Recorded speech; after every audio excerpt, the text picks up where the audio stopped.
Olá pessoal, aqui é o evangelista Jefferson Vicente para mais uma pré-aula da nossa revista da editora Betel. A nossa lição de hoje é a lição de número 3, cujo título é O Único Deus Transcendente e Eterno. Irmãos, é um grande prazer estar de volta aqui com vocês. Como eu disse na live que eu gravei relacionada à última lição, estamos de volta aqui firme e forte para cumprir a nossa missão entregada ou dada por Deus para a nossa vida, para estar ministrando essas aulas aí preparatórias para os professores de Escola Bíblica Dominical da nossa revista da editora Betel. Nós vamos estar, irmãos, durante esse trimestre falando sobre o tema de apologética e eu senti a necessidade de compartilhar com vocês alguns materiais que eu tenho acerca desse tema, tá? Vai ficar aí como indicação bibliográfica para vocês poderem eventualmente adquirir no futuro e poderem ler e estudar sobre o assunto. Em primeiro lugar, eu queria mostrar para vocês o livro do autor C.S. Lewis. O nome desse livro é Cristianismo Puro e Simples. Irmãos, esse livro, ele não é um livro de apologética cristã, tá? Ele é um livro que tenta explicar o cristianismo de maneira simples e racional para uma pessoa que não seja cristã. Mas ele acaba funcionando como livro apologético porque ele demonstra de maneira muito coerente a fé cristã. E a apresentação dele é tão coerente que a fé cristã passa a ter sentido até para quem não crê, até para quem não é cristão. O C.S. Lewis, apesar de não ter como objetivo escrever um livro sobre apologética, ele acabou de escrever um dos maiores clássicos de apologética cristã, tá? Um segundo livro que eu gosto de indicar também é o livro Ortodoxia, do Chesterton. Esse também é um segundo clássico. Esse Chesterton, ele foi um inglês, um escritor inglês, um ensaísta, que influenciou muito o C.S. Lewis. Essa obra, irmãos, é uma verdadeira antologia da apologética cristã. Mais uma vez, tal qual como C.S. Lewis, ele não escreve um livro sobre apologética, mas ele apresenta a fé cristã de uma maneira racional, de uma maneira coerente. E acaba que esse livro acaba sendo muito útil para a apologética. Temos aqui também um terceiro livro que eu gostaria de indicar para vocês com entusiasmo, que é o livro do autor Léo Strobel, que tem como título Em Defesa de Cristo. Irmãos, esse livro aqui, ele é maravilhoso. Ele dá inúmeras referências aí históricas acerca da veracidade da história de Jesus, tá? Eu indicaria, para começar, esses 3 livros aqui, tá bom? Eles são realmente os mais fundamentais para todo cristão. Depois nós avançamos para um segundo nível. Já no segundo nível, nós também temos o livro do Léo Strobel, que é Em Defesa da Fé. Ele fala sobre algumas questões polêmicas relacionadas com a fé cristã. Então ele também é muito útil para contra-argumentar várias objeções que fazem ao cristianismo. Um livro na mesma linha é o livro chamado Apologética para Questões Difíceis, do William Lane Craig. O William Lane Craig, irmãos, é provavelmente um dos maiores apologistas do cristianismo hoje, em atuação. Tem inúmeros vídeos dele no YouTube, ele tem inúmeros livros também, eu vou apresentar mais um daqui a pouco. Por fim, temos esse aqui no segundo nível, Introdução Bíblica, do Norman Geisler, ou Geisler, melhor dizendo. Esse Norman Geisler, irmãos, foi o maior apologista do século XX e ele influenciou toda uma geração de apologistas, tá? Nesse livro aqui, o Norman fala acerca da confiabilidade histórica da Bíblia Sagrada. Nós temos aqui também no terceiro nível, aqui já no nível mais avançado, o livro do William Lane Craig. Para mim, esse livro deveria ser livro referência de qualquer seminário de teologia que tenha matéria apologética cristã. Sem dúvida alguma, o William Lane Craig ele demonstra todo o seu brilhantismo aqui nesse livro, desenvolvendo todos os argumentos racionais que tornam a fé cristã coerente para qualquer debate público. Na mesma linha, temos esse livro também, A Racionalidade da Fé Cristã, do Maryland. Esse livro também, irmãos, é muito, muito bom. Ele está na mesma linha do William Lane Craig, mas eu prefiro o do William Lane Craig. E por fim, Ensaios Apologéticos, que tem esses 2 autores como organizadores e tem também o Francis Beckwith. Esses 3 autores, eles colecionam vários artigos relacionados aqui com a apologética cristã. Então esses 3 livros aí compõem um terceiro nível aí de estudo sobre apologética. Eu tenho absoluta certeza que se você dominar esses 9 livros que eu apresentei aqui para vocês, vocês vão ter condições de bater com qualquer professor universitário, com mestrado, com doutorado. Com certeza vocês vão debater em altíssimo nível com qualquer acadêmico aí do mundo secular, tá?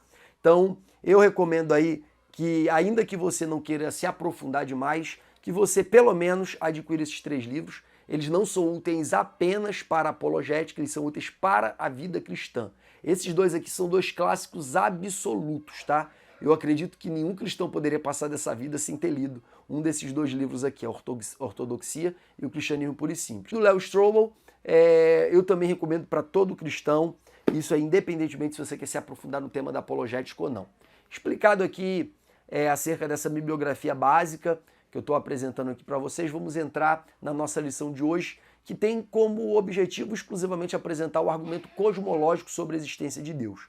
Irmãos, existem vários argumentos racionais que tentam provar a existência de Deus ao longo da história, tá? Temos alguns argumentos que são clássicos, como por exemplo o argumento ontológico de Anselmo, que diz o seguinte: eu só sou capaz de pensar em Deus porque Deus necessariamente existe. E aí Anselmo desenvolve esse argumento, alegando que se Deus não existisse, eu não conseguiria nem cogitar todos os seus atributos e as suas características. Um segundo argumento também, que é muito famoso, é o argumento cosmológico, que é o argumento que vamos usar como base para a nossa lição de hoje, claro que acrescentando algumas informações modernas, que diz que tudo tem uma causa, e se tudo tem uma causa, o universo tem uma causa. E se o universo tem uma causa, essa causa precisa ser tão grande quanto o universo, nunca menor do que ele. Então, essa causa ela tem que ser anterior ao universo e não pode ter sido criada como universo. Logo, essa causa só pode ser Deus. Esse argumento é o argumento cosmológico. Temos também o argumento moral, afirmando que se Deus não existe, também não existe certo e errado, bem e mal, porque para existir certo e errado, bem e mal, você precisa de um parâmetro objetivo do qual partem todas as outras definições de certo e errado, bem ou mal. Por exemplo, um gato matar um rato para se alimentar não é nada errado. Um gato que tortura um rato também não é errado, porque não existe um padrão moral que diga para o rato não faça isso, tá? Nós, seres humanos, não, nós cremos que torturar é errado, nós cremos que violência contra a criança, que estupro, que alguns tipos de barbaridades que cometem contra a humanidade são objetivamente errados, independentemente da cultura. E se nós podemos conceber esses valores objetivos e defender que eles existem por si próprios, nós só podemos defender essa existência autônoma dos valores morais a partir da ideia de um criador ou de um ser que dá legitimidade moral para esse critério de bem e mal, de certo e de errado. Nós temos também, ao longo da história, outros argumentos, mas eu vou focar aqui em 5 argumentos que são apresentados por William Lane Craig durante todo o seu percurso aí de apologista cristão, especialmente na sua exposição que ele realizou no site Deus em Debate, que é um dos principais sites para apologética cristã. Nós temos também Dr. Craig International, que também é um site que tem uma playlist lá só de vídeos traduzidos para o português, que são vídeos do William Lane Craig falando sobre a fé cristã e da racionalidade da fé cristã. Então esses 2 sites são assim fundamentais para você se aprofundar aí no pensamento do Dr. Craig. Dr. Craig, que tem um doutorado nos Estados Unidos e também tem um segundo doutorado na Alemanha em filosofia. Então ele é realmente um debatedor avassalador. Os maiores apologistas aí do ateísmo do nosso tempo temem e tremem para debater com William Lane Craig, tá? E os que se aventuraram não se deram muito bem. Então, para você ver o nível da capacidade do Dr. William Lane Craig. É claro que ele não está sozinho nessa jornada, temos também o Léo Strobel, que eu citei aqui para vocês, o Josh McDonnell, nós temos também, como eu não citei aqui para vocês, mas o Ravi Zacarias e tantos outros apologistas cristãos que fazem defesas brilhantes da nossa fé do ponto de vista racional. Tá? Então vamos iniciar aqui os nossos argumentos racionais acerca da existência de Deus. Alguns deles vão repetir os clássicos que eu já citei aqui para vocês, que foi o ontológico, o cosmológico e o moral. Ah, tá, esqueci de citar outro clássico também, que é o teleológico, que diz que todas as coisas têm uma finalidade, mas todas as coisas só podem ter uma finalidade se algo lhes atribuir uma finalidade, tá? Então esse é o argumento teleológico. É claro, irmãos, todos esses 4 argumentos que eu citei aqui, clássicos, eles são muito mais elaborados do que eu estou expondo agora, mas como eu não quero me aprofundar neles, porque eu quero apresentar os 5 do William Lane Craig, eu só estou falando deles de maneira superficial. Mas em qualquer lugar, em qualquer livro de teologia, na internet, no Google, você vai encontrar esses argumentos agora que eu acabei de citar para vocês. O argumento ontológico, o argumento cosmológico, o argumento moral e o argumento teleológico. Tá? Esses 4 aí são os 4 clássicos, estão desde o princípio aí da história da igreja, sendo defendida por vários apologistas cristãos. Mas vamos lá para o nosso primeiro argumento, defendido pelo William Lane Craig, que é o argumento cosmológico. O argumento cosmológico, como eu já disse para vocês, é um argumento clássico. Um dos maiores expoentes do argumento cosmológico na história do cristianismo é o Tomás de Aquino. Tomás de Aquino foi um filósofo cristão da era medieval, é um filósofo pilar do catolicismo, mas não é porque o catolicismo usa ele como filósofo pilar que ele é um filósofo necessariamente ruim para a teologia protestante, muito pelo contrário, muito do pensamento protestante ele tem como ponto de partida também o Tomás de Aquino, porque é impossível. Tem alguns autores, irmãos, que é impossível você se desviar dele, porque eles são verdadeiros clássicos, tá? O Tomás de Aquino é um deles, e a sua obra mais importante, que é a Suma Teológica, é lida tanto por católicos como por protestantes até os dias de hoje, tá? Independentemente aí de algumas divergências que possam existir. Mas enfim, o argumento cosmológico foi defendido como um dos seus principais, teve como um dos seus principais expoentes o Tomás de Aquino. Ele também é defendido pelo William Lane Craig, só que de maneira mais sofisticada, levando em consideração alguns dados objetivos da ciência moderna. Então vamos lá, vamos falar um pouco sobre o pilar do argumento cosmológico, que é o princípio da causa e efeito. Nada que existe existe sem uma causa, tá? Tudo é resultado de uma causa. Todo efeito é resultado de uma causa. Então tudo que existe, existe por causa de uma causa, tá? Esse é o princípio básico. Isso significa também que nada veio do nada, tá? Nada veio do nada.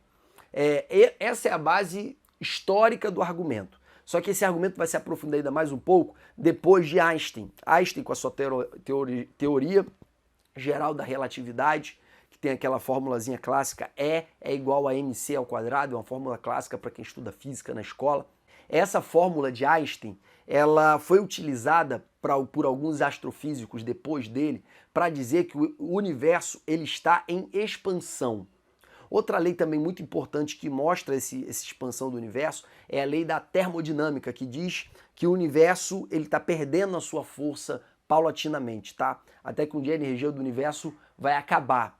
Então, se o universo está paulatinamente perdendo a sua força, significa que um dia o universo ele teve um princípio, tá? Porque se o universo não tem um princípio, isso significa que se ele é eterno um dia, a energia dele já deveria ter acabado, já que ele é eterno. Então, tanto o argumento baseado na teoria da relatividade de Einstein, quanto também na lei da termodinâmica, indicam que o universo ele tem um princípio, tá? Então existe o argumento filosófico de que nada vem do nada porque tudo tem uma causa, existe o argumento que parte de Einstein e existe o argumento que parte da lei da termodinâmica. Um quarto argumento aí é defendido pelo astrofísico Hubble, que deu o nome também do telescópio mais famoso do mundo, né, que é o telescópio Hubble. Esse astrofísico disse, com base nas suas observações do universo, que existe uma expansão do universo, tá? Que o universo ele está cada vez mais se expandindo e os elementos do universo estão cada vez mais se distanciando uns dos outros. Isso significa também que se o universo fosse eterno, essa expansão já teria acontecido de tal maneira que todo o calor e toda a gravidade já teria sido anulada. Então isso também significa que o universo ele teve um ponto de partida para a sua expansão, tá? Ele partiu de algo. E aí a teoria que se desenvolveu acerca disso é a teoria do Big Bang, que foi uma singularidade. O Big Bang ele deu origem ao espaço, ao tempo e à matéria. Antes do Big Bang não teria nada. Só que o que deu origem ao Big Bang? Aí os cientistas vão dizer que você não precisa perguntar o que veio antes do Big Bang, porque é uma singularidade. É uma pergunta que não faz sentido. Mas para nós, da teologia, nós temos a certeza de que como nada que existe, existe sem uma causa, se Deus criou todas as coisas pelo Big Bang, aqui eu estou só supondo, tá? Lembrando aqui que tem várias maneiras de interpretar Gênesis capítulo 1 e 2, existem várias correntes dentro do cristianismo e dentro da teologia. Alguns são literalistas, diz que foi exatamente em 7 dias, outros vão dizer que a linguagem ali de Gênesis 1 e 2 foi uma linguagem metafórica, nitidamente metafórica, como foi o caso das parábolas, porque ali ele não tinha preocupação científica nenhuma, o escritor ali de Gênesis, ele só estava explicando o processo, tá? E quando a Bíblia diz que haja luz, que foi o primeiro ato da criação, aquilo ali teria sido a explosão do Big Bang, que foi uma grande explosão de luz, de acordo com as próprias teorias científicas modernas de hoje, tá? Então, qual seria a origem do Big Bang, se nada veio do nada? Então, para que o Big Bang tenha existido, era necessário que uma força lhe antecedesse para lhe dar origem. Só que tudo que existe antes da criação, para que você não tenha que voltar para a causa da causa da causa da causa da causa da causa até o infinito, e aí não encontrar a causa de nada ou a causa primordial de nada, você precisa ter uma causa primeira, que é a causa primordial. E para que exista uma causa primordial, em primeiro lugar, ela precisa ser atemporal, porque ela deu origem ao tempo. Em segundo lugar, ela precisa ser imaterial, porque ela deu origem à matéria. Em terceiro lugar, ela precisa ser pessoal, porque se alguém está sentado numa cadeira, essa pessoa pode decidir se levantar dela. Mas se uma pedra está numa cadeira, essa pedra nunca vai decidir se levantar dessa cadeira. Então, é necessário que haja uma decisão de fazer com que algo que está num estado fixo saia desse estado fixo para um estado móvel, tá? Então, a causa primeira precisa ser atemporal, precisa ser, consequentemente, imutável, a consequência do atemporal, precisa ser imaterial, ou também a gente pode chamar de transcendente, e também precisa ser pessoal, porque depende de uma decisão para tirar as coisas do nada e a partir do nada fazer alguma coisa, tá? Essa seria a causa primeira. Irmãos, isso se parece muito com alguém que se apresentou na Bíblia como eu sou o que sou. Quer dizer, eu não existo, eu estou além da existência, porque eu sou anterior e sou posterior a todas as coisas. E quem é essa pessoa que se apresenta assim na Bíblia Sagrada? Yahvé, o grande eu sou, o nosso Deus Todo-Poderoso, o Pai Celestial.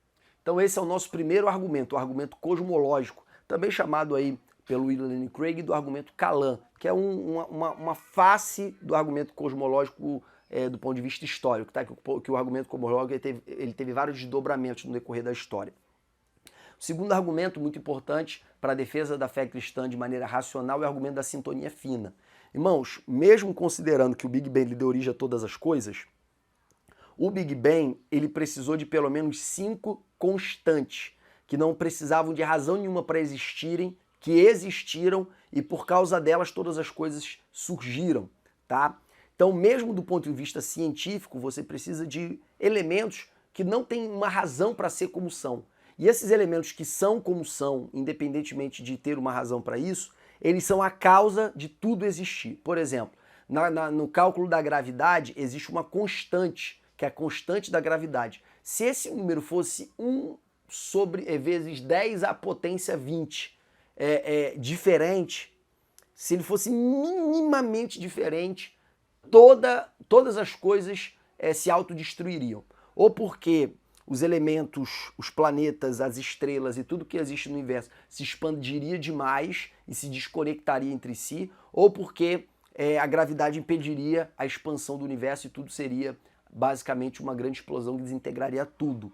Então existe uma constante chamada constante da gravidade que permite com que tudo que exista, exista, tá?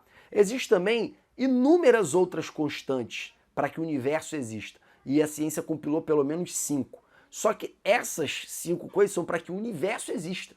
Para que a vida exista, irmãos, aí precisa de um número infinito de constantes da física que são simplesmente necessárias. Por exemplo, se a Terra fosse um pouquinho mais próxima do Sol, não teria vida. Se a Lua fosse um pouquinho mais perto da Terra, não teria vida. Se a Lua fosse um pouquinho mais longe da Terra, não teria vida. Se a temperatura da Terra fosse um pouquinho mais alta, não teria vida. Se fosse um pouquinho mais baixa, não teria vida. Irmãos, são inúmeras, mas inúmeras constantes que fazem com que exista a viabilidade de vida. E são tantas constantes, e são tão aleatórias que é impossível conceber que isso foi obra do acaso. É como você dizer que uma obra como a Mona Lisa, o quadro da Mona Lisa, foi uma obra do acaso. É como você dizer uma grande obra de arte foi uma obra do acaso. É impossível. Inclusive, existem algoritmos para identificar se um arranjo de coisas ele é resultado do acaso ou resultado de uma inteligência. Por exemplo, você nunca vai abrir um computador e vai encontrar como fruto do acaso um sistema operacional. Um sistema operacional do computador, como o Windows, ou como o Linux, ou como o iOS de um celular da Apple, qualquer sistema operacional, ele funciona a partir de uma organização inteligente, tá? Tem que ter uma inteligência por trás do surgimento desse sistema. E é possível identificar se algo veio do acaso ou se algo veio de uma mente inteligente através de algoritmos.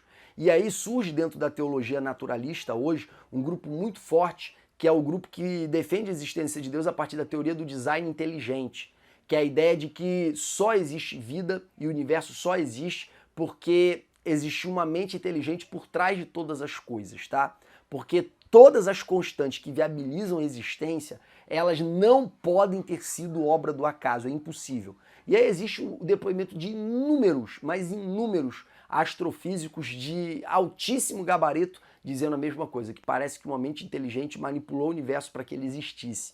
Porque se mínimas coisas fossem diferentes do que são, certamente todas as coisas não existiriam e muito menos existiria vida. Eu vou deixar aqui para vocês na descrição do vídeo um videozinho bastante didático falando acerca do argumento cosmológico e também falando acerca do argumento do design inteligente, para que vocês vejam com ilustrações esses dados que eu estou citando para vocês agora, tá? Pra vocês poderem aprofundar esse raciocínio. Um terceiro argumento é o argumento moral, eu já dei uma pincelada sobre ele para vocês, que é a ideia de que só podem existir valores objetivos se existir um ser que seja de parâmetro para a existência desses valores objetivos.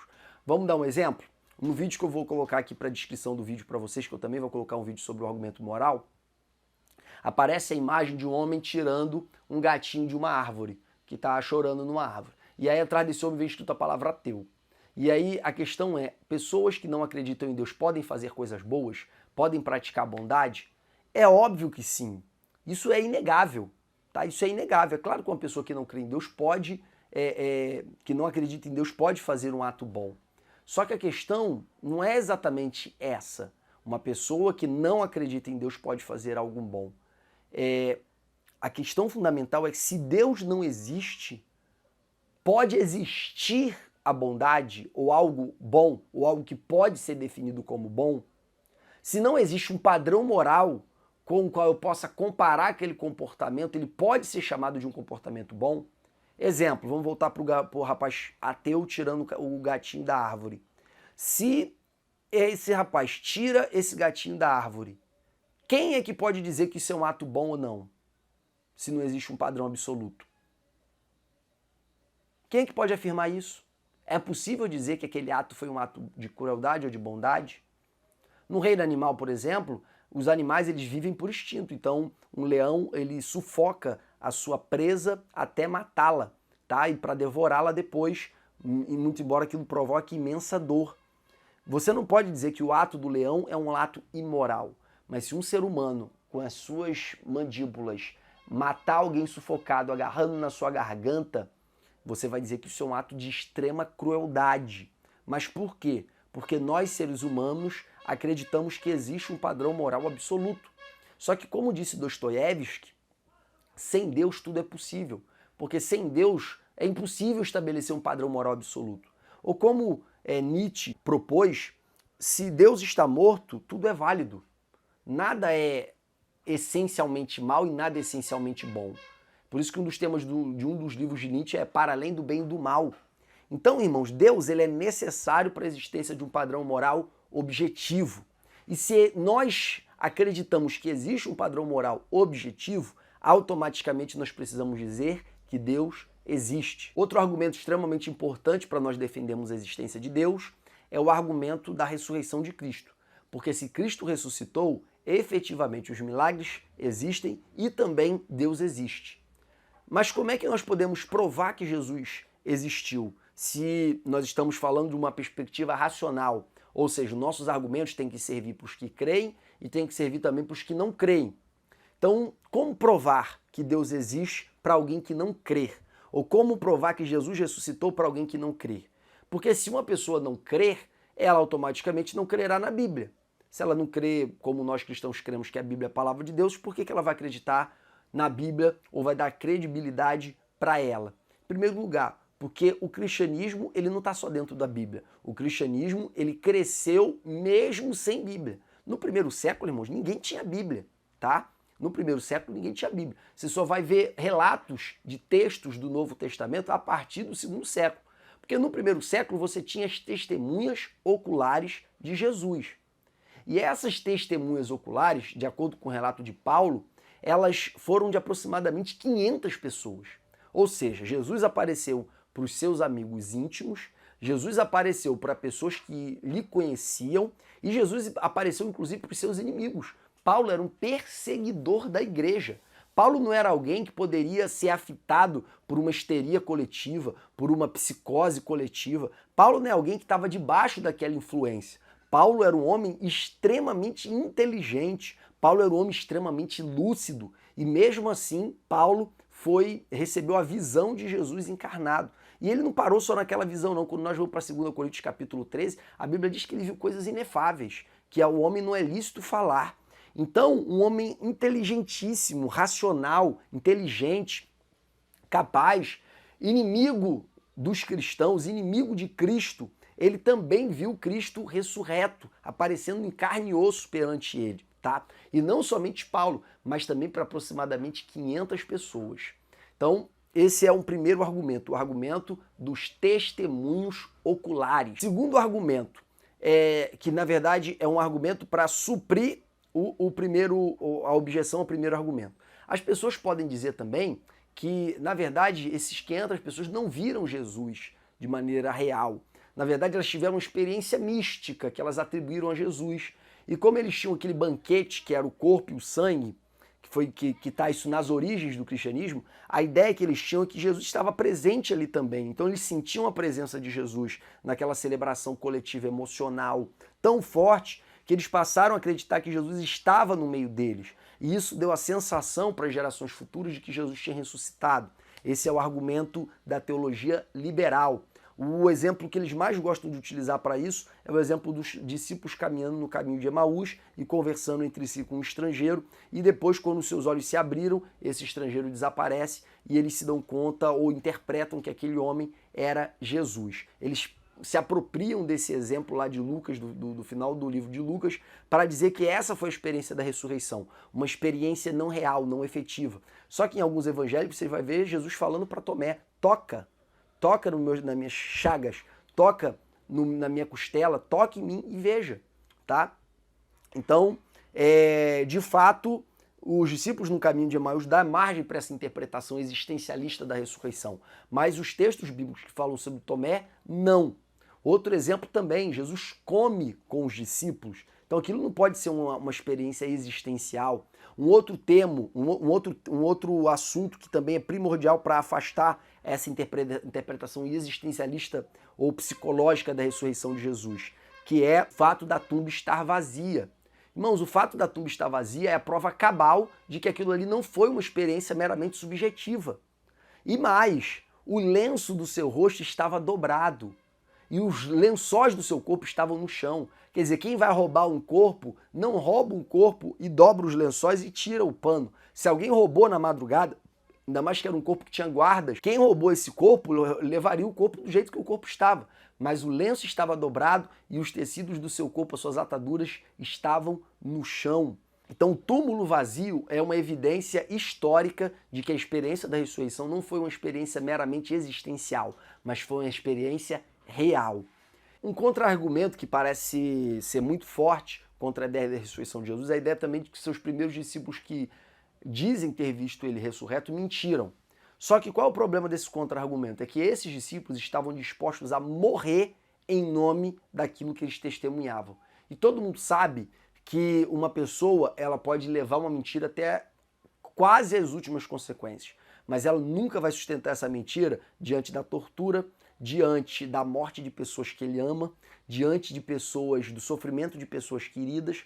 Ninguém sustenta uma mentira até esse extremo. E se a gente considerar que todos os discípulos de Jesus, com exceção de João, morreram de maneira trágica, e também os demais seguidores de Jesus, é impossível imaginar que aqueles homens estavam efetivamente mentindo, tá? Então, se Cristo efetivamente ressuscitou, milagres existem. E se milagres existem, de fato, Deus existe, porque só um ser sobrenatural seria capaz de burlar as leis da natureza para fazer algo para os seus escolhidos ou para as pessoas que ele decidiu abençoar, tá? Então esse é o quarto grande argumento acerca da existência de Deus, que é a veracidade histórica da ressurreição de Jesus. E o quinto argumento que o William Lane Craig cita no seu debate, que tem lá no canal Deus em Debate, que ele debate com...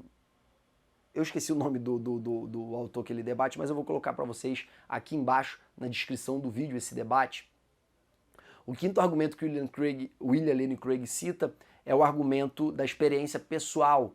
Na lição passada eu falei para vocês que Deus se revela através de dois tipos de revelação, a revelação geral e a revelação especial. A revelação geral, ela é manifesta através da criação. Eu citei para vocês Salmo 19, Romanos 1, 19 e 20 e Atos capítulo 17.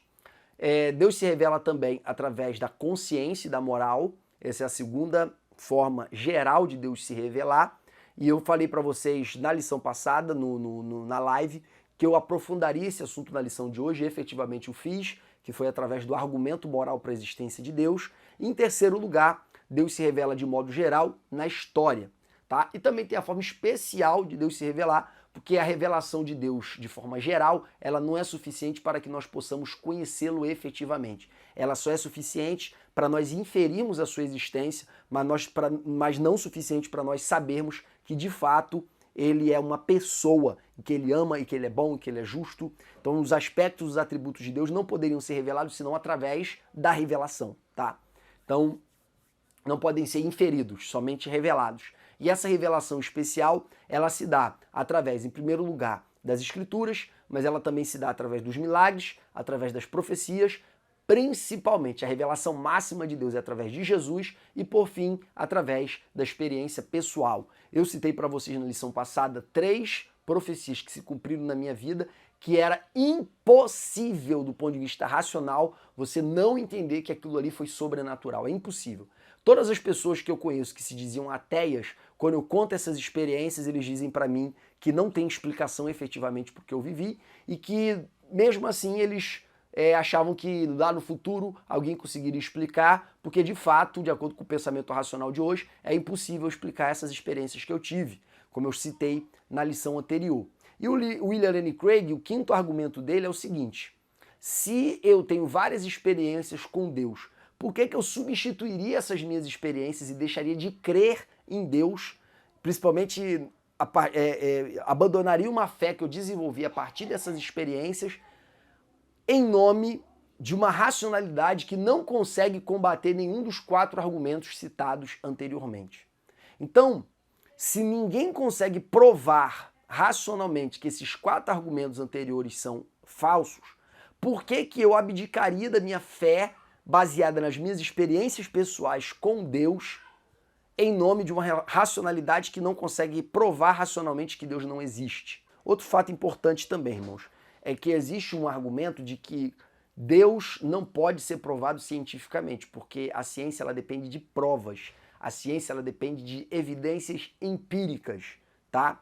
E se Deus não pode ser provado cientificamente, isso significa que Deus não existe. Isso é uma tremenda de uma bobagem, tá? Não é porque algo não existe que ela não possa ser provada cientificamente, tá? Existem inúmeras coisas que não podem ser provadas cientificamente, mas nós sabemos que existe. Por exemplo, você não pode provar cientificamente que existem mentes que estão fora da nossa mente.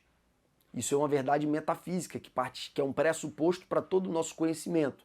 Você não pode provar cientificamente as leis da lógica, porque seria um argumento em círculo, porque a ciência ela precisa da lógica para se fundamentar. Então, se a ciência tenta provar a lógica, na verdade ela está fazendo o que a gente chama de argumento em círculo. É você usar aquilo que você teve como pressuposto para provar o pressuposto. Então isso não é prova nenhuma.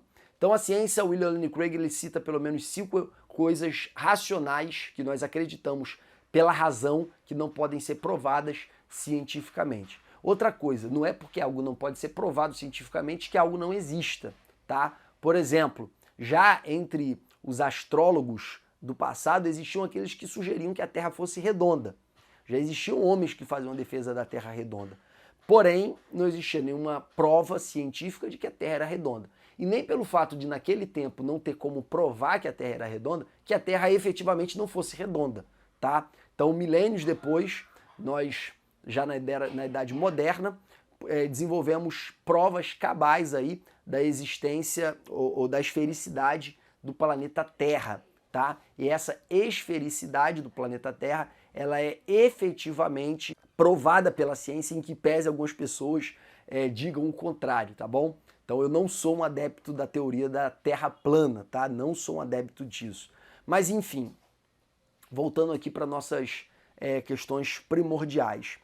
Se eu não posso provar Deus, isso não significa necessariamente que Deus não exista. E aqui eu estou falando provar no sentido da ciência, tá? Se eu não posso provar cientificamente.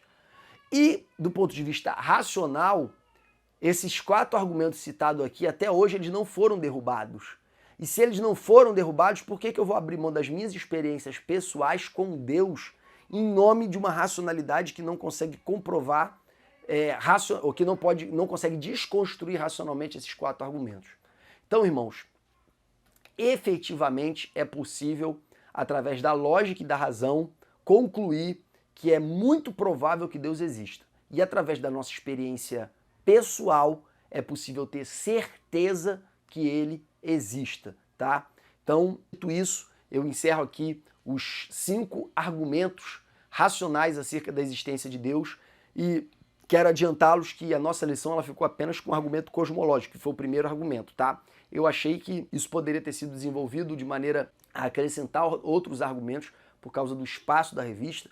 Enfim, ficar uma aula inteira sustentando o argumento cosmológico, eu acho que é muito tempo, e é por isso que eu passei esses outros argumentos do William Lane Craig para vocês, tá? Deus abençoe sua vida, foi um grande prazer estar convosco, um grande abraço em Cristo Jesus. Amém.